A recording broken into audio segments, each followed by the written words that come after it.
អាហារ3ពេលក៏យើងត្រូវខំប៉ុន្តែកុំខំត្រឹមតែអាហារ3ពេលជាការពិតទៅយើងមិនមែនហូបតែ3ពេលទេចាស់តិចទៅ4ពេល5ពេលគ្រាន់តែតិចហើយយើងមិនមែនហូបទៅតាមមាត់ទេអាភ្នែកយើងក៏ស៊ីអាស្បែកយើងក៏ស៊ីអាសក់យើងក៏ស៊ីគ្រប់ទីកន្លែងទាំងអស់វាសុទ្ធត្រូវការស៊ីទាំងអស់ការពិតមាត់នេះវាចង់ស៊ីតិចជាងគេផងប៉ុន្តែរាងកាយនិងសរីរាង្គកន្លែងផ្សេងៗទៀតវាស៊ីច្រើនទេផងពេលឈឺស្កាត់ដងអានោះដើរមកបញ្ជុល$200-300ក៏មានដែរ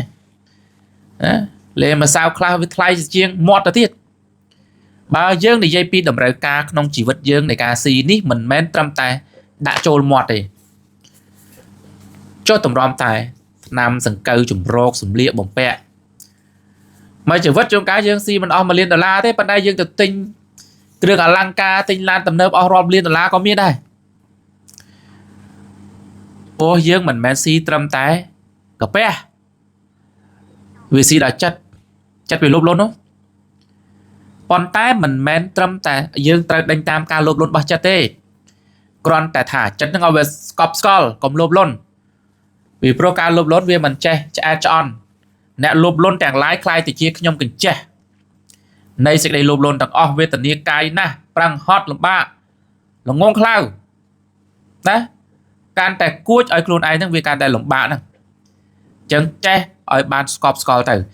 សួរថាយើងខំទៅអីបើស៊ីតែ3ពេលណែក៏មកអាត្មានិយមគិតពីសង្គមផងជួយសង្គមជួយអ្នកដតីជួយកូនក្មួយជួយបងប្អូនជួយជនក្រីក្រយើងទុកសល់សមត្ថភាពធ្វើអីខំរៀនមកចង់ងាប់មានសមត្ថភាពរកបានរាប់ពាន់លានហើយរកបានតែសម្រាប់ចិញ្ចឹមខ្លួនឯងមួយទុកចែកដល់គេផងទៅវាមិនខ្មិចណាវាមិនខ្មិចអត់លោភលន់ទេប៉ុន្តែត្រូវមានចិត្តសប្បុរសហើយចិត្តសប្បុរសនេះវាធ្វើឲ្យយើងមានកម្លាំងជំរុញចិត្តខ្លាំងជាងយើងរកដើម្បីតែខ្លួនឯងយើងនឹងទៀត